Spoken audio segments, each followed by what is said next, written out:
មកបេះបន្លែនៅលើភ្នំហ្នឹងគឺជួបរឿងប្លែកៗច្រើនមែនតើម្ដងអញ្ចឹងថ្ងៃនេះគឺខ្ញុំមកបេះព្រះស្វានៅកន្លែងចកេះភ្នំហើយក៏ជួបនឹងដានជើងជ្រូកព្រៃគឺច្រើនមែនតើម្ដងអញ្ចឹងហើយគឺនៅតំបន់ព្រៃភ្នំគឺសម្បូរដោយសត្វព្រៃមែនតើម្ដងអញ្ចឹងបងប្អូនចង់ទស្សនាវីដេអូពេញតោះបងប្អូនកុំភ្លេចតាមដានវីដេអូនេះជាមួយខ្ញុំទាំងអស់គ្នានឹងសួស្ដីបងប្អូនទាំងអស់គ្នាថ្ងៃនេះគឺមកកាន់វីដេអូទៀតហើយអញ្ចឹងថ្ងៃនេះគឺខ្ញុំចាប់ដើមធ្វើដំណើរធ្វើអីចូលក្នុងព្រៃទៀតហើយតំបន់នេះគឺបងប្អូននឹងស្រាវគឺតំបន់ខ្ញុំរងងារភក់រកអីយ៉ាងទៅហើយថ្ងៃនេះក៏បានទៅបេះ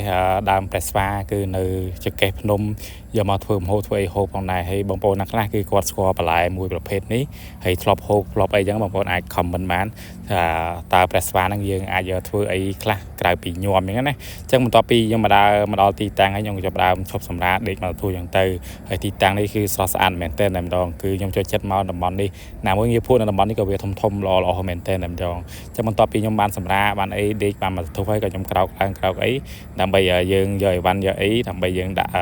ក៏ដូចជាដាំបាយធ្វើម្ហូបផងដែរហើយសម្រាប់ថ្ងៃនេះគឺខ្ញុំមកថតពីកន្លែងមកគ្នាដោយសារថានៅតំបន់នេះគឺវាអត់មានដើមព្រះស្វាទេនៅតំបន់ជាប់ភ្នំបងប្អូននឹងស្រាប់ហើយបន្លែព្រះស្វាគឺវានៅតំបន់ភ្នំយ៉ាងទៅហើយថ្ងៃនេះគឺថតពីវីដេអូពេលព្រឹកគឺខ្ញុំទៅបេះព្រះស្វាពេលល្ងាចតិចគឺខ្ញុំមករងាវឬអីដើម្បីយើងដាក់ញោមដាក់អីជាមួយនឹងបន្លែព្រះស្វាផងដែរហើយនៅតំបន់នេះបងប្អូនគ្នាបន្លែព្រះស្វាគឺច្រើនមែនតើតែម្ដងគឺដុះពេញតែព្រៃហើយនឹងឡើងនឹងកលៀតថ្មមកនេះគឺនិយាយទៅខ្ចីល្អមែនតើម្ដងម៉ាស៊ីនជាយើងយកទៅញោមជាមួយនឹងសាច់ជ្រូកសាច់មាន់គឺឆ្ងាញ់មែនតើម្ដងអញ្ចឹងថ្ងៃនេះគឺខ្ញុំយកមកញោមជាមួយនឹងងាវភក់ឆ្ងាញ់ដូចគ្នាបងប្អូនគឺរសជាតិគឺអែមមែនតើម្ដងអញ្ចឹងហើយគឺដើមព្រះស្វាបងប្អូនខ្លះគឺគាត់មិនដែលស្គាល់មិនដែលឃើញទេហើយក៏មិនដែលបានហូបដែរហើយសម្រាប់ដើមព្រះស្វាគឺវាដុះអញ្ចឹងបងប្អូនសម្រាប់បងប្អូនដែលគាត់អត់ដែលស្គាល់ហើយគាត់ដឹងថាដើមព្រះស្វាដុះរបៀបម៉េចបងប្អូនអាចមើលវីដេអូនេះបានគឺលាស់ខ្ចីល្អមែនតើម្ដងគឺដើមព្រះស្វានេះវាដុះជាច្រើនគឺនៅក្លុកកលៀតថ្មទេបងប្អូនកន្លែងដែលមានទឹកខូរិចមកអញ្ចឹងពេលភ្លៀងពេលអីអញ្ចឹងទៅហើយមួយឆ្នាំមានតែម្ដងបងប្អូនគឺវាដុះមានតែម្ដងទេសម្រាប់ថាដុះតែខែភាសាដែរហើយដល់ពេលខ្ញុំបេះរួចរាល់ហើយដើរវិញមកតាមផ្លូវហ្នឹងក៏ជួបដើមជើងជ្រូកបងប្អូនគឺដានជើងជ្រូកគឺច្រើនមែនតើម្ដងគេទៅក្លុកម្ដុំនេះគឺឆ្លោះជ្រូកក្តាន់ញ៉ែងគឺសម្បូរមែនតើម្ដងហើយបងប្អូនថានៅតំបន់ដែលខ្ញុំទៅបេះដើមព្រះស្វាហ្នឹងឆ្ងាយអត់គឺអត់ឆ្ងាយទេបងប្អូនគឺនៅក្បែរផ្ទះដែរតែហើយសម្រាប់ផ្ទះខ្ញុំគឺវានៅជិតតំបន់រៀងភ្នំដែរអញ្ចឹងនិយាយទៅនៅខេត្តកោះកុងបងប្អូនគឺតំបន់ភ្នំគឺបងប្អូននឹងស្រាប់ហើយខេត្តកោះកុងគឺភ្នំច្រើនមែនតើម្ដងអញ្ចឹងហើយគឺខ្ញុំអត់បេះទៅណាឆ្ងាយគឺបេះគៀកទៀតដែរទេអញ្ចឹងហើយគឺមានសត្វព្រៃសត្វអីរស់នៅច្រើនមែនតើម្ដងគឺមិនទាន់រត់ផុតពូជទៅណាទេដោយសារថាទីជម្រកល្អបងប្អូនមានដើមឈើមានអីច្រើនក្រាស់ខ្មឹកអញ្ចឹងទៅហើយក៏មានពពួកសត្វព្រៃគឺរស់នៅច្រើនតើបងប្អូនឥឡូវយើងមកចូលសាច់រឿងវិញម្ដងបន្ទាប់ពីខ្ញុំបេះបន្លែបេះអីរួចរាល់ហើយយើងក៏ចាប់ដើមទៅប្រម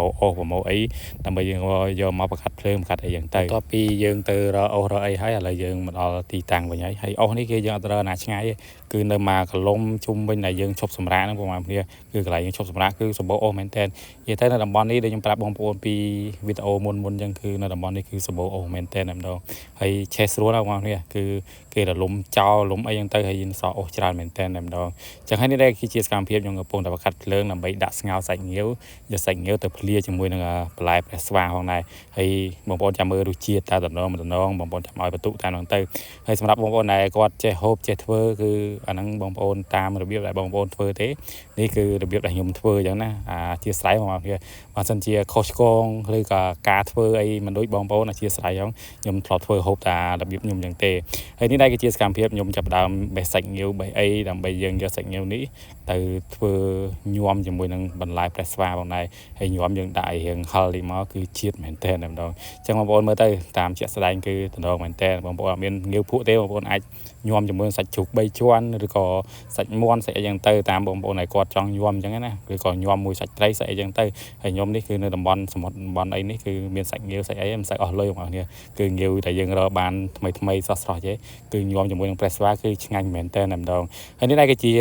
បន្លែព្រះស្វាជាមួយនឹងងាវភក់ឥឡូវយើងញោមរួចរាល់ហើយបងប្អូនមើលទៅគឺតំណងមែនតើម្ដងហើយសម្រាប់រសជាតិវិញបងប្អូនអរគ្នាគឺខ្ញុំឲ្យរសជាតិថាឆ្ងាញ់មែនតើម្ដងអញ្ចឹងគឺសម្រាប់ព្រះស្វានេះមួយគឺអត់មានក្លិនអត់មានអីទាំងអស់ហើយអត់មានរមាស់កអត់មានអីទេបងប្អូនគឺហូបទៅធម្មតាតែម្ដងនិយាយទៅរសជាតិវាគ្រាន់តែវារៀងហឹលតិចតែឆ្ងាញ់បងប្អូនអញ្ចឹងរៀងជូរតិចអញ្ចឹងណាហើយសម្រាប់បងប្អូនដែលគាត់ធ្លាប់ហូបរសជាតិមិន បងប្អូនផ្លេចចូល comment ម្នាក់មួយផងហើយបងប្អូនមើលទៅសកម្មភាពនៅតំបន់នេះគឺស្រស់ស្អាតហើយណាមួយមេឃរភ្លៀងផងពី3ថ្ងៃនេះគឺខ្យល់ផងមេឃខ្មៅផងគឺអ៊ូអាប់មែនទែនតែម្ដងអញ្ចឹងសម្រាប់ងារភួរដែលខ្ញុំបងប្អូនដែលបានកំងពីខ្ញុំគឺខ្ញុំអត់បានរកទេដោយសារតែមេឃភ្លៀងមេឃអីទៅគឺយើងរកបានទេអញ្ចឹងហើយបងប្អូន